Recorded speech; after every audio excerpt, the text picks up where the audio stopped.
Ravi de vous retrouver dans ce nouveau Santé Mag, ravi de vous retrouver pour parler de nouvelles approches thérapeutiques, notamment dans l'autisme, un sujet qui fascine autant qu'il divise, puisque nous ignorons presque tout de ce trouble qui touche pourtant un enfant sur 100 selon les chiffres de l'OMS, voire plus.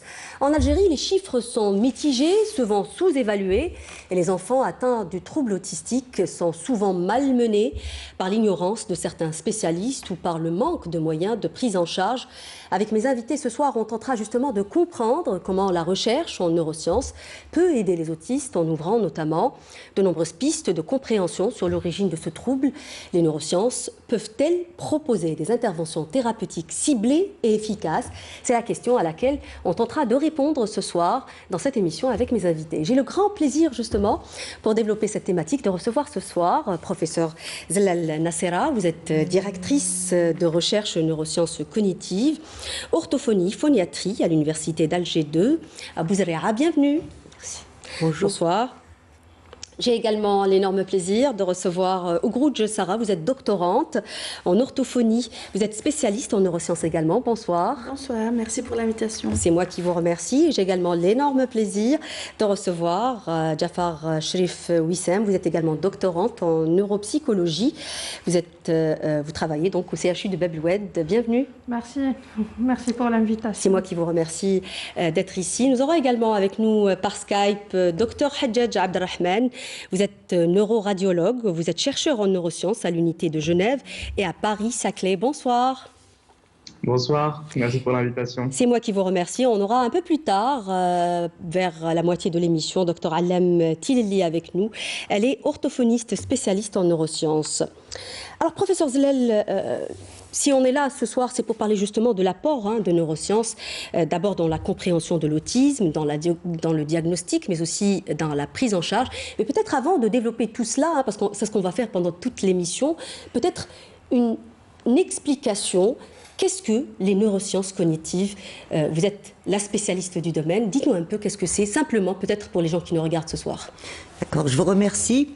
Alors, il faudrait d'abord signaler le fait que le paradigme est au pluriel, donc il y a plusieurs sens, plusieurs sciences à l'intérieur de ce paradigme. Il faut savoir comment il est né et pourquoi il est né, d'abord à l'étranger, et ensuite comment il est né en Algérie et quel est son objet, l'objet des neurosciences cognitives et les applications possibles. Alors, le concept est né il y a moins d'une trentaine d'années au sein des pays avancés, parce que ces pays-là sont en crise économique. Et dans la mesure où on importe et on exporte en matière d'économie le fruit de l'intelligence, dans la mesure où l'intelligence est logée dans le cerveau, dans sa composante donc neurobiologique, ils ont mis en place un dispositif pluridisciplinaire, et on parle aujourd'hui de neurobiologie, de neurochimie, de neurophysiologie, de neurolinguistique, de neuropsycholinguistique. Donc ils ont mis autour de la problématique de la connaissance du cerveau dans ces fonctions cognitives qui font l'intelligence, et ils sont en train, si vous voulez, d'optimiser la qualité de leur connaissance du cerveau pour qu'il reste toujours exportateur. Oui. Alors, on va poser la même question justement à Dr Hadjadj. Je disais que vous étiez spécialiste justement, chercheur plutôt en neurosciences. Dr Hadjadj, comment explique-t-on simplement qu'est-ce que les neurosciences aujourd'hui et quelle est leur place justement dans la prise en charge de certains troubles comme l'autisme aujourd'hui? C'est notre sujet ce soir. Donc effectivement, le terme neurosciences, c'est un terme qui reste très vaste. On parle de neurosciences cognitives qui sont effectivement une catégorie des neurosciences. Mais aujourd'hui, finalement, lorsqu'on s'attaque à une pathologie qui est aussi complexe, avec des mécanismes qui la sous-tendent qui sont aussi variés, finalement tous les outils au sein des neurosciences, de l'aspect purement moléculaire à son aspect, on va dire, le plus vaste, à son aspect, on va dire, cognitif, mais on peut même aller plus loin sur des questions de neurophysiologie qui sont aussi une sous-catégorie de philosophie, pardon, qui est aussi une sous-catégorie des neurosciences, finalement, on a tout un spectre d'outils au sein de ces neurosciences qui peuvent être utilisés donc à la fois pour la compréhension des mécanismes qui sous-tendent les pathologies, pour développer des outils de diagnostic et pour aussi proposer des traitements. Donc aujourd'hui, la neurophysiologie, la neuroanatomie, la neuropharmacologie, les neurosciences comportementales, toutes ces catégories de neurosciences, dans une discipline aussi, dans une pathologie aussi complexe que l'autisme, ont toutes une place et sont toutes finalement, apportent toutes à leur échelle un élément de compréhension qui permettrait, en tout cas on l'espère, d'avancer dans la compréhension de la pathologie et de pouvoir surtout développer des traitements pour le futur, ce qui n'est malheureusement pas le cas aujourd'hui. Mais comment justement, comment peut-on utiliser, j'ai envie de dire, les neurosciences pour une meilleure compréhension, vous dites meilleure compréhension du raisonnement ou du comportement autistique? Donc donc la recherche et même aujourd'hui les outils qu'on utilise en pratique clinique sont importants. Si je prends par exemple l'exemple du sujet qui me concerne particulièrement, qui est la neuroimagerie, aujourd'hui il y a donc des études qui sont faites sur la neuroimagerie, sur la structure du cerveau pour essayer de comprendre s'il y a des éléments, des parties du cerveau qui vont être plus petites, qui vont être plus grandes. On utilise aussi des techniques en imagerie comme la spectroscopie par exemple, qui permet de mesurer, de quantifier les neurotransmetteurs et certaines molécules au sein du cerveau pour essayer de voir s'il n'y a pas un problème moléculaire sous-jacent, une accumulation d'une molécule particulière qui peut expliquer la pathologie. Ou aujourd'hui, encore plus récemment, avec l'intelligence artificielle, on est capable d'entraîner des algorithmes pour distinguer un cerveau qui serait un cerveau, on va dire, d'un patient sujet sain d'un sujet autistique. Oui. Donc tous ces outils qu'on est en train de développer permettent d'une part d'améliorer le diagnostic quand c'est possible, même si on considère qu'environ 80% des patients atteints de troubles du spectre autistique, pour 80% des cas, c'est une origine idiopathique, c'est-à-dire qu'on n'a pas de cause. Pour 20% des cas, on arrive à déterminer des causes qui sont génétiques ou moléculaires. On y reviendra, Dr Hadjedj. Ça sera la prochaine question, justement. Restez avec nous. Alors, les neurosciences ou la neuropsychologie, ce sont des sciences récentes, comme disait tout à l'heure le professeur Zelal, qui datent à peine d'une trentaine d'années ou d'une vingtaine d'années. Finalement, on cherche à faire quoi à travers ces nouvelles sciences, j'ai envie de dire aujourd'hui, à comprendre le comportement autistique, puisqu'on parle d'autisme? Alors voilà, pour le... Est-ce qu'on y arrive finalement? On est dans le premier parcours, dans la première démarche de la recherche scientifique, et on parle aussi de la pluridisciplinarité. Et pour l'autisme, il n'y a pas uniquement les orthophonistes. Et si on parle des neurosciences, il y a aussi les neurologues, les neurochirurgiens, les psychiatres. Quand on parle de neurosciences cognitives, précisons, parce que c'est très vaste. Voilà. Oui. Donc, tout ce qui est cognitif, on parle aussi du comportement, le langage, la perception, l'attention, tout ça. Donc, le comportement, parce que peut-être les mamans, c'est la question qu'elles posent souvent. Pourquoi mon fils se comporte de cette manière? On sait très bien que certains autistes peuvent être très colériques, peuvent être différents. C'est normal pour les parents, ils sont en train de chercher la classification de ce qu'ils voient. Donc, mais nous, en tant que chercheurs, on doit toujours trouver la cause de ce comportement. Comme il a dit Dr Hadjedj, on doit vraiment mesurer les molécules, les neurones, les synapses et tout ça pour arriver enfin à trouver une bonne cause de l'autisme, si on arrive un jour. Oui. Voilà. Alors si les neurosciences, justement, aujourd'hui, les neurosciences cognitives, il faut que je précise, ou la neuropsychologie, qui est votre spécialité, docteur Jafar, je dis docteur, vous êtes en cours pour le devenir. C'est pour comprendre, comme disait à l'instant Ougrouch, pour comprendre donc le comportement de l'enfant autiste, parce que c'est une question qui revient souvent dans la bouche des parents. Oui, c'est une question parce qu'ils sont devant une situation qu'ils n'ont pas l'habitude de la vivre. Et c'est un comportement où l'intensité de ce comportement, elle est différente selon les situations. Je vais vous donner un simple exemple pour simplifier aux téléspectateurs. Donc, par exemple, une maman qui rentre avec son fils dans une grande surface. il commence à s'agiter, il peut se mettre par terre, il peut commencer à crier. Donc elle essaye de le gérer. Mais avant d'essayer de le gérer, il faut essayer de comprendre qu'est-ce qui se passe. En fin de compte, à travers les neurosciences, à travers les recherches et les techniques d'imagerie fonctionnelle, on arrive à comprendre exactement que c'est un problème sensoriel. Donc le traitement sensoriel, il ne se fait pas comme les autres Parce que ces enfants. ont une hypersensibilité Il y sensorielle. a une hypersensibilité ou une hyposensibilité. Donc ils traitent vraiment et la lumière différemment, et les bruits différemment. D'ailleurs, il y a certaines grandes surfaces qui font 1 heure pour TSA. Donc c'est 1 heure où ils baissent les lumières et il n'y a pas de son et pratiquement c'est conservé au TSA. Donc ce genre de comportement, en avant, on le prenait, on le classait dans la catégorie des troubles de comportement, mais sans comprendre quelle est la chose qui pousse l'enfant à faire tel ou tel comportement qui est, on peut dire pour le début, un comportement bizarre. Mais par la suite... Bizarre pour la norme, hein, oui. Il faut dire, hein, parce que quand même, ce sont des enfants différents et peut-être en commençant déjà à comprendre qu'ils sont différents, on pourra comprendre leur comportement. Mais là, parce qu'on essaye un peu de normaliser nos enfants, si je peux dire. Chez les TSA, il faut d'abord comprendre un point. Bon, l'autisme reste méconnu encore.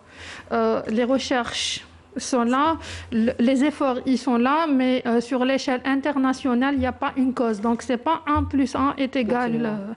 Donc, on sait que c'est encore des recherches en cours, mais ce qu'on sait maintenant, c'est que c'est un cerveau qui est différent. C'est tout. Oui. Donc, ce qui complique peut-être les choses aussi, c'est qu'on dit qu'il y a presque autant d'autistes que d'autisme. C'est-à-dire c'est au cas par cas et ils sont très différents l'un de l'autre. Ils sont très différents. Vous pouvez avoir des jumeaux autistes et vraiment c'est différent. Oui. Et dans leur évaluation et dans la prise en charge. Donc chaque cerveau fonctionne différemment de l'autre. Oui. Professeur Zellel, on est en train de dire finalement que les neurosciences restent une science récente, hein, mais qui se développe à une rapidité énorme. Comment évalue-t-on aujourd'hui l'usage de ces sciences justement chez nous? On est en retard ou pas finalement? Vous ne m'avez pas laissé terminer tout à l'heure, donc je vais poursuivre. Je voulais expliquer comment le concept a pris naissance en Algérie. Donc, je distingue personnellement innovation, importation de innovation-création. Et dans la mesure où c'est l'orthophonie, les prolongements scientifiques des approches des différents troubles vocaux, verbaux qui nous ont fait découvrir les neurosciences cognitives. Donc, il faut dire que c'est une innovation-création. Alors, comment les travaux ont démarré sur les problèmes d'acquisition. Et à ce moment-là, personnellement, j'étais étudiante en orthophonie, donc il fallait que je comprenne comment le processus d'acquisition se déploie chez l'enfant avant 6 ans. Et les troubles d'acquisition sont devenus, si vous voulez, objet de l'orthophonie en premier lieu. Ils ont été. C'est quoi les troubles de l'acquisition? Les troubles d'acquisition, ce sont tous les troubles qui surviennent avant 6 ans. Tous les troubles, les retards de langage, les troubles d'articulation, le retard de parole, la concentration, l'autisme, les dysphasies, la vigilance, les dysphasies.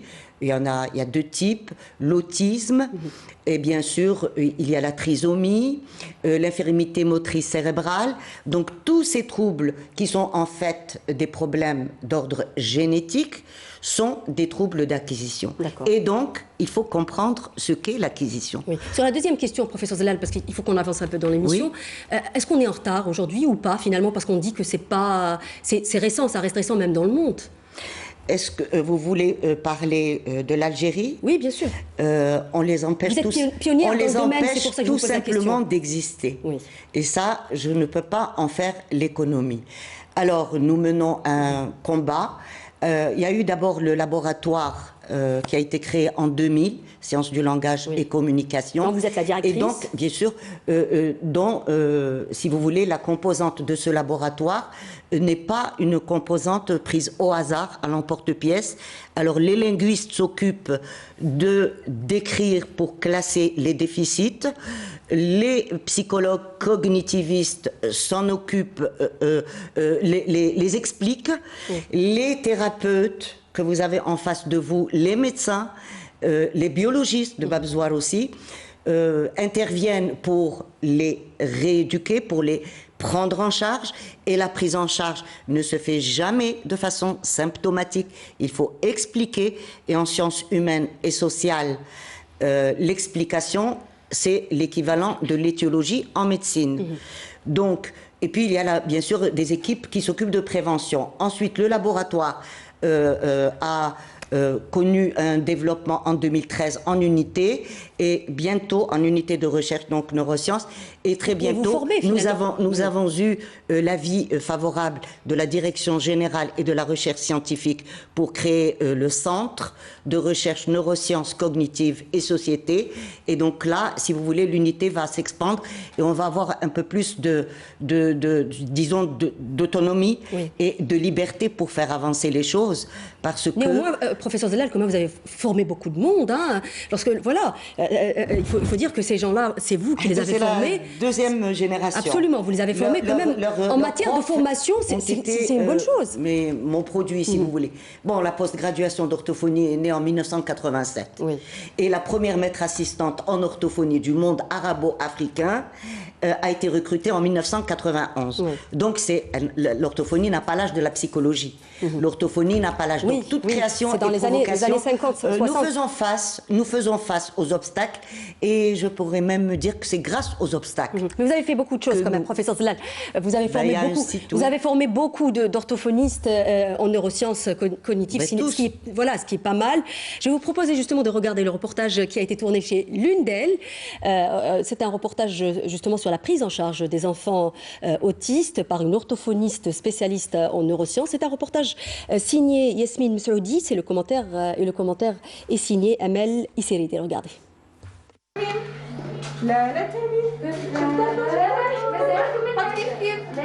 Le retard dans le développement du langage chez les enfants autistes est l'une des sources principales d'inquiétude, poussant les parents à consulter.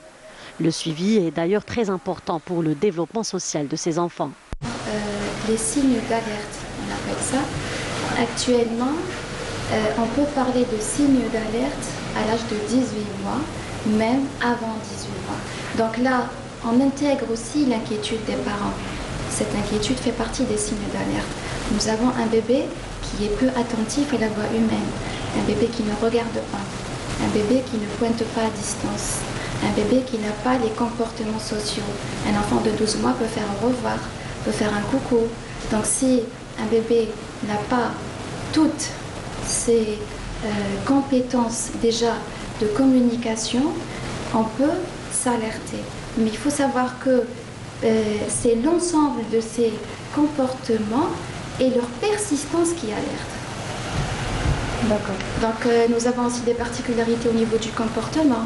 On a un bébé qui a du mal à développer une relation sociale, un comportement stéréotypé, un comportement inadapté dans l'exploration des objets, etc. Donc tous ces signes-là peuvent alerter les parents, même avant 18 mois. En effet, les spécialistes recommandent de faire le diagnostic précoce, car tout retard peut avoir des conséquences sur la prise en charge orthophonique, alors qu'il s'agit d'un suivi fondamental pour améliorer la communication quotidienne. Il ne faut pas hésiter surtout. Il ne faut surtout pas hésiter. Si vous voyez qu'il y a un problème dans le développement, si vous vous inquiétez, venez consulter. Soit un pédiatre, soit un pédopsychiatre, soit directement un orthophoniste. Venez consulter, même avant 18 mois. À 18 mois, il ne faut pas attendre jusqu'à l'âge de 3 ans parce que nous, on cherche qu'il y ait une stimulation précoce. Il ne faut pas hésiter, on est à votre écoute. On va prendre en charge les prérequis à la communication le comportement de l'enfant, la scolarité, les compétences préscolaires, etc. Mais en même temps aussi, il va y avoir un suivi pédopsychiatrique, psychologique, psychomotricité aussi, c'est important. Donc c'est un travail de toute l'équipe, mais la prise en charge doit être coordonnée. Disposer d'une évaluation plus fine du langage des enfants avec TSA permettra de mieux comprendre leurs difficultés langagières et de développer des prises en charge plus adaptées, ce qui peut s'avérer crucial pour l'intégration de ces enfants au système scolaire. Alors je rappelle juste que c'est un reportage tourné chez Dr Maza Nassila qui intervenait donc tout au long de ce reportage. Alors aujourd'hui, Dr Hadjouj, il y a quand même malaise finalement dans les dénominations universitaires pour déterminer qu'est-ce que l'autisme. On a longtemps parlé d'un trouble qui relève de la psychanalyse, on a parlé de handicap, on a parlé de troubles envahissants du développement. Aujourd'hui, on parle de TSA. Est-ce qu'on peut expliquer qu'est-ce que l'autisme finalement ? Finalement, sur les dénominations, c'est toujours important de définir correctement les pathologies pour savoir précisément de quoi on parle. C'est vrai que dans une pathologie qui est aussi complexe, qui possède autant de dimensions, il faut vraiment définir les choses assez précisément. Et c'est vrai que pour les troubles du spectre autistique, vous l'avez très bien écrit tout à l'heure, il y a effectivement autant d'autisme qu'il y a d'autisme, dans le sens où on a une hétérogénéité des données cliniques qui sont très très importantes et qu'il faut savoir comprendre dès le départ. Et donc l'autisme rentre dans la catégorie effectivement des troubles du développement, du neurodéveloppement, et la dyade finalement qui va caractériser l'autisme. C'est donc les difficultés de communication et de l'interaction sociale qui vont être associées à certains troubles du comportement. C'est finalement une façon de définir l'autisme, mais il va s'y associer d'autres types de pathologies qui peuvent être des pathologies parfois qui peuvent être liées à des troubles plutôt de l'ordre psychiatrique comme des dépressions ou d'autres types de pathologies encore. Et l'idée, c'est de rester finalement assez clair sur cette notion de trouble du développement qui n'est pas une maladie psychiatrique, qui peut s'associer... Et qui n'est pas un retard mental surtout. Qui n'est pas un retard mental et qui s'explique aujourd'hui difficilement parce que la cause de cette pathologie, on ne la connaît pas. Elle est très probablement multifactorielle, elle est très probablement basée sur des différences peut-être génétiques, des différences peut-être moléculaires, des différences structurelles. Mais pour précisément donner une étiologie aujourd'hui, c'est justement le but de la recherche qui va permettre d'orienter et d'aider toutes ces personnes que vous avez montrées dans le documentaire et que j'admire énormément et qui sont au contact des patients et qui permettent aux familles de traverser ces épreuves qui sont extrêmement difficiles. Oui. Alors, je rappelle que vous êtes neuroradiologue. Aujourd'hui, justement, l'imagerie a révolutionné un peu le traitement ou la prise en charge de cette maladie. Quels sont les outils aujourd'hui de la neuroscience cognitive ? Alors, on a parlé tout à l'heure de l'IRM. Est-ce qu'il y en a d'autres ? Alors, aujourd'hui, donc, il y a plusieurs champs de la neuroradiologie qui peuvent être utile pour la compréhension de la pathologie d'une part, mais aussi dans le parcours clinique et diagnostique des patients. On a quatre grands domaines de la neuroimagerie. On a l'aspect purement... Apparemment, on a un petit souci avec la qualité, d'Internet. Justement, je vous poserai la même question, Madame Gouj. Aujourd'hui, quels sont les outils de la neuroscience ? On a parlé de l'IRM fonctionnel. Est-ce qu'il y a d'autres outils, par exemple, qui peuvent être utilisés dans l'exploration ? Alors, en fait, il y a plein d'outils. On parle aussi du EEG. Et lorsqu'il s'agit des épilepsies, on trouve aussi, il y a le syndrome de Landau-Kleffner. Donc, c'est une forme d'une aphasie acquise chez les enfants. Et peut-être on trouve dans plusieurs maladies... Est-ce qu'on peut dire en deux mots qu'est-ce que l'aphasie ? L'aphasie, Oui, allez-y. c'est une atteinte. Tout le monde ne sait pas ce que c'est. Oui, l'aphasie, c'est une atteinte cérébrale. Et il y a aussi. Difficulté à trouver des mots. Oui, c'est la perte totale ou partielle du langage. Oui. Voilà, chez les adultes. Voilà, et parfois on trouve l'aphasie de l'enfant, mais c'est une autre forme. Et lorsqu'on parle de l'exploration, on a l'IRM, l'IRM fonctionnel, on a le EEG, on a le scanner. Donc, toutes ces méthodes d'exploration nous aident beaucoup, nous, en tant que thérapeutes, pour définir les troubles et pouvoir les classer à la fin pour faire un bon projet thérapeutique, un bon suivi aux patients. Docteur Jaffar, aujourd'hui, alors l'imagerie cérébrale, elle a permis justement de voir ce qui ne va pas dans un cerveau justement d'un autiste. Justement, on va essayer d'expliquer l'apport de l'IRM fonctionnel et l'apport du PET scan. Donc l'IRM fonctionnel, ça va permettre de voir l'activation cérébrale au moment de faire passer une épreuve au malade. Oui. Donc on va voir qu'il y a un problème les études ont montré qu'il y a un problème de connexion. Il y a un problème d'activation des zones, donc les différentes zones, et tout dépend de la zone stimulée. Si on est en train de voir ou d'essayer de tester les fonctions exécutives, donc on aura une imagerie qui est claire, centrée sur les lobes frontaux. Si on essaye de voir le langage, on aura une imagerie claire sur les lobes temporaux.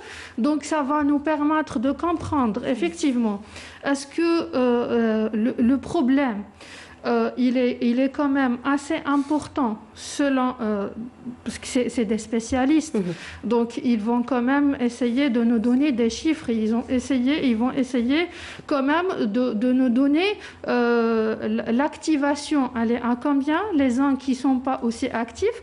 Tout ça va nous permettre d'établir un protocole thérapeutique. Oui. Bon, c'est vrai que ces deux techniques, malheureusement, elles ne sont pas encore présentes chez nous. Oui.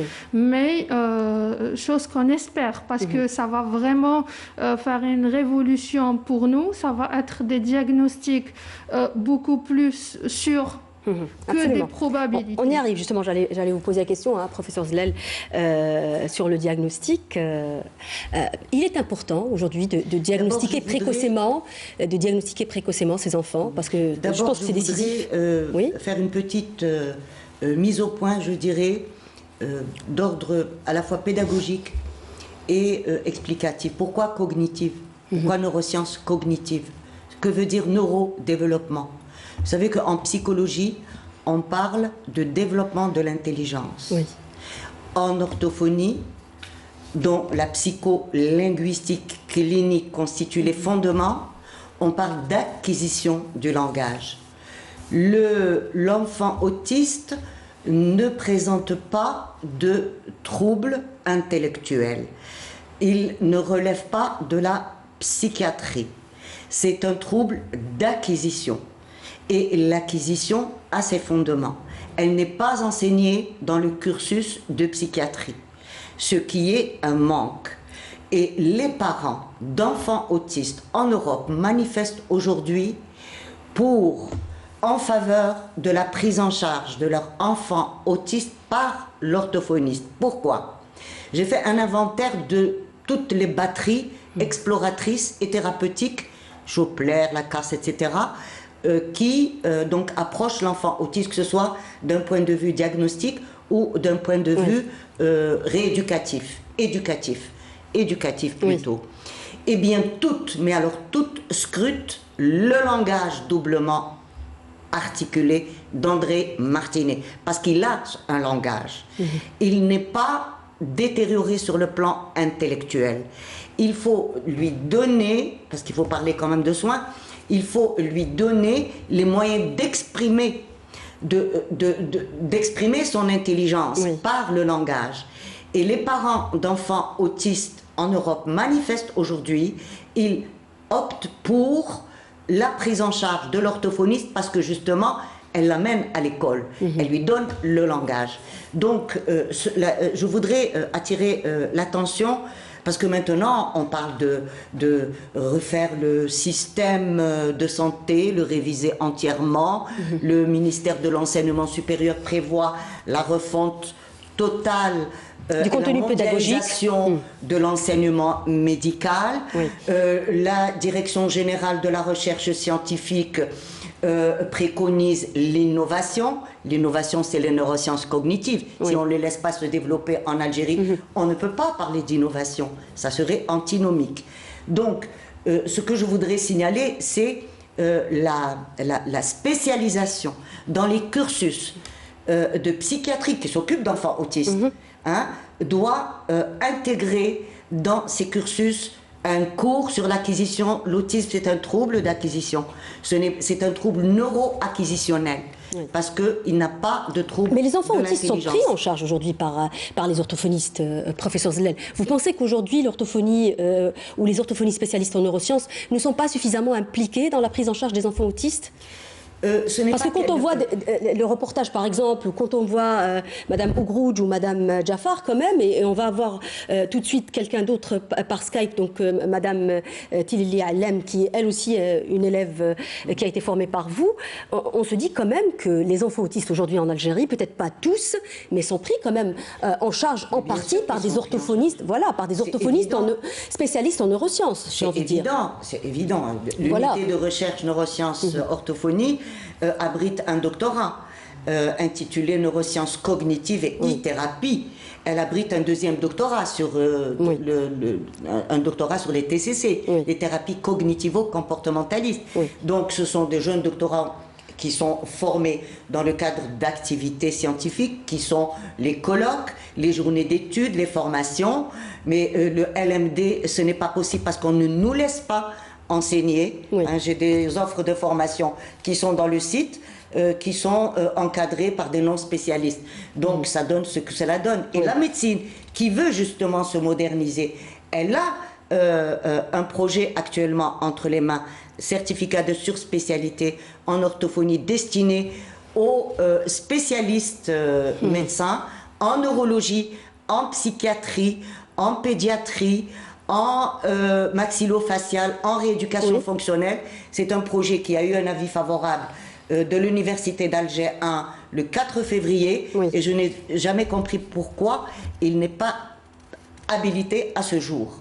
Donc, s'il faut votre appel est lancé, professeur Zellal. En tout cas, on revient sur le diagnostic, si vous permettez. Madame Ougroudj, aujourd'hui, alors on parle dans l'autisme, bien entendu, on ne parle pas de guérison, mais quand même d'accompagnement pour permettre à ces enfants d'avoir une espèce d'autonomie ou d'une vie meilleure quand même, surtout pour ceux qui sont colériques ou qui ont des troubles de langage. À quel point le diagnostic est aujourd'hui, le diagnostic précoce est aujourd'hui important? Et puis, comment les neurosciences aussi, encore une fois, vous permettent de diagnostiquer précocement les enfants? Oui, le diagnostic se fait maintenant à l'âge préscolaire, c'est bien même avant. Donc dans les crèches, essentiellement vu que je travaille dans les crèches et l'orthophoniste aussi, le psychologue utilise toujours l'observation clinique pour dépister est-ce qu'il s'agit d'un autisme, est-ce qu'il s'agit d'une hyperactivité, est-ce que c'est un enfant normal qui a une simple hyperactivité, est-ce que c'est génétique, est-ce qu'il y a de l'autisme et aussi, c'est-à-dire pour confirmer un diagnostic. Oui, pour confirmer, il faut toute une équipe. Donc, il y a l'avis du psychologue, il y a l'avis de l'orthophoniste, il y a aussi l'avis du pédopsychiatre. Donc, et aussi, il y a la famille il faut que la famille soit vraiment très impliquée dans les. C'est quoi l'âge moyen généralement vers lequel les parents viennent consulter pour leurs enfants en Algérie?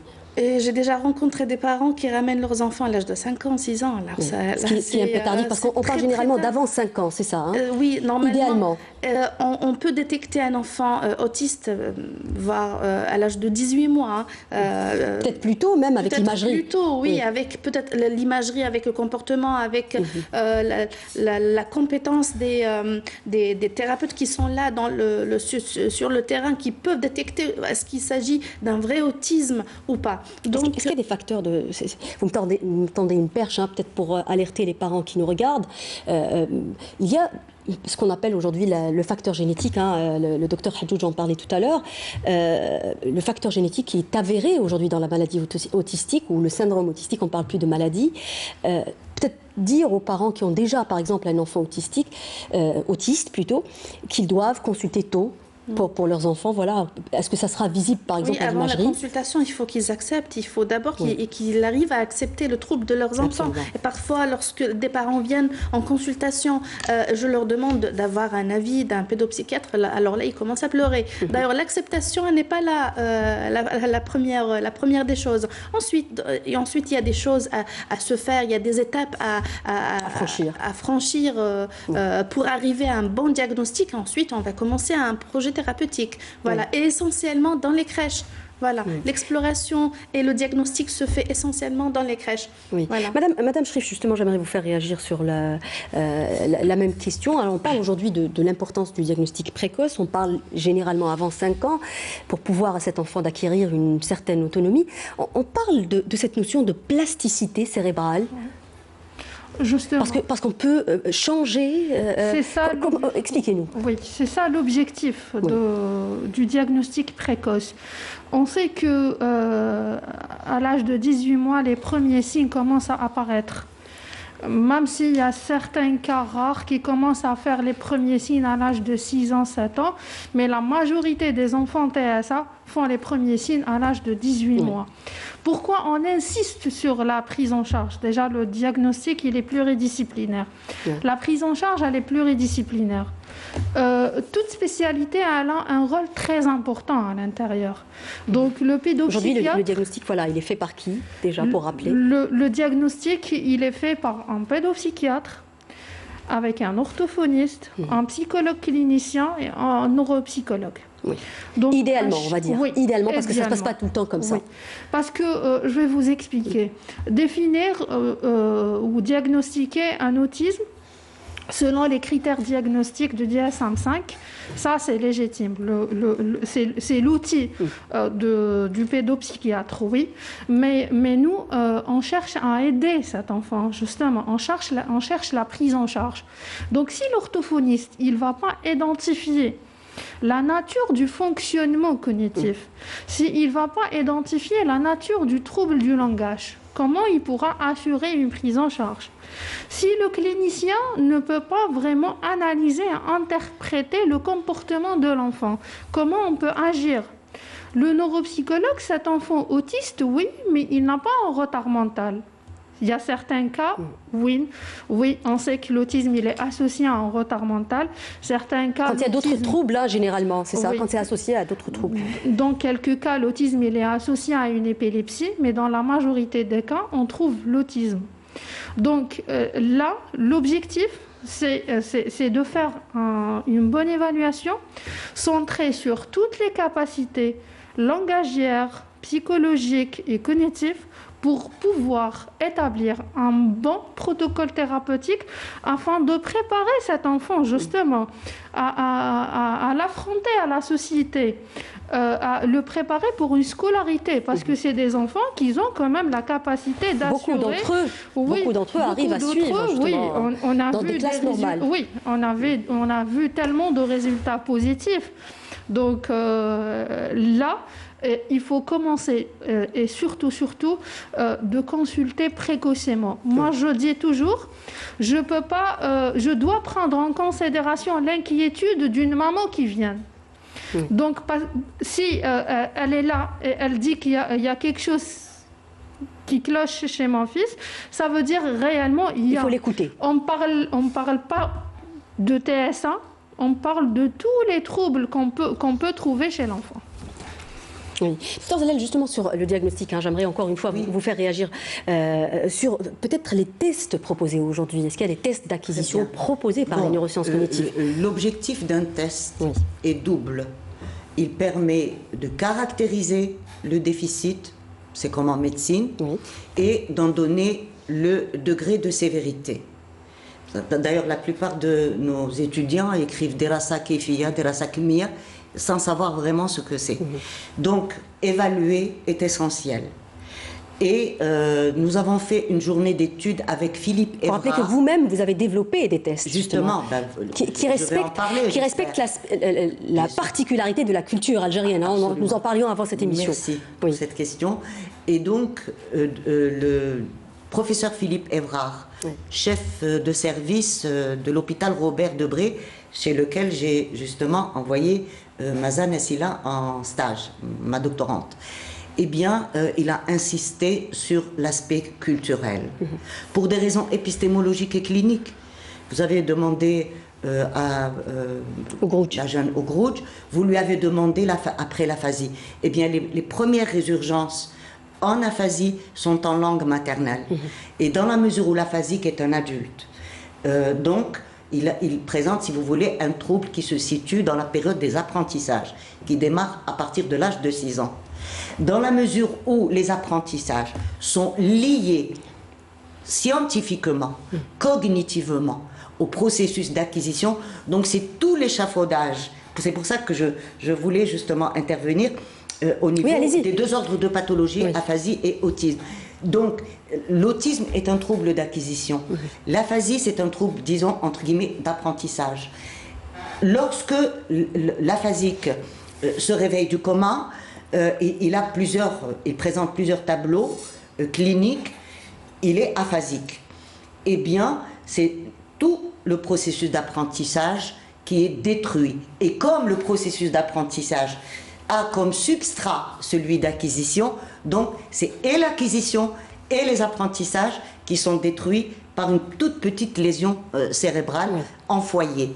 Alors, concernant l'évaluation, les premières d'ailleurs résurgences en aphasie se font en langue maternelle. Les premières résurgences au réveil du coma, lorsque il est pris en charge par des orthophonistes ou des neuropsychologues.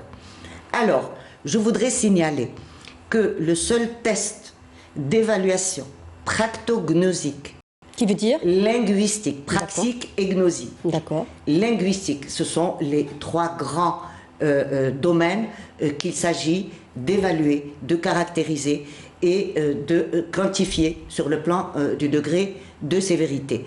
Le seul outil clinique qui existe depuis l'indépendance, qui a fait l'objet d'une adaptation à la culture plurilingue, à la psycholinguistique nationale, dans, si vous voulez, une critériologie internationale, eh bien, c'est le MTA. C'est un test qui a été développé par vous-même, créé dans le cadre d'un accord de coopération algéro-français que j'ai co-dirigé avec l'auteur même de la batterie d'origine, Jean-Luc Nespoulos, qui prend la particularité de l'arabe et du kabyle aussi. De l'arabe et du kabyle. Vous ne pouvez pas. Pourquoi est-ce que j'ai parlé d'aphasie? Dans la mesure où l'aphasique, lorsqu'il commence à sortir de sa sévérité, de son mutisme, de sa réduction psycholinguistique sévère, il s'exprime en langue maternelle. Donc vous ne pouvez pas démutiser un patient kabylophone en langue arabe. Vous ne pouvez pas le rééduquer dans une langue maternelle qui est autre que la sienne. C'est clair. Et justement, ce que je voulais vous dire, c'est très important pour nos jeunes, la méthodologie d'adaptation d'un test international au réel algérien est incluse ici. On ne traduit pas, on adapte. Ça, c'est pratiquement un 3e doctorat. Et ce que j'aurais souhaité, c'est qu'on me donne les moyens de former des kabylophones en méthodologie d'adaptation. Parce qu'on ne va pas voir un enfant autiste sans un protocole construit à travers une critériologie sémantique, morphologique, psycholinguistique. On va revenir sur le consensus justement thérapeutique, mais avant, on a par téléphone, on n'a pas pu l'avoir par Skype. Madame Allem Tilili, vous êtes orthophoniste spécialiste en neurosciences. Bonsoir. Bonsoir. Oui, alors je rappelle que vous êtes l'une des premières, voire la première à utiliser l'IRM fonctionnel pour la prise en charge justement des autistes. Oui.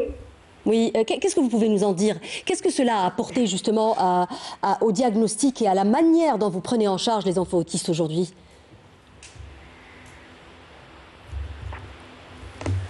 Les enfants autistes, on savait tous que l'autisme est un trouble neurologique et l'autisme n'avait pas de communication.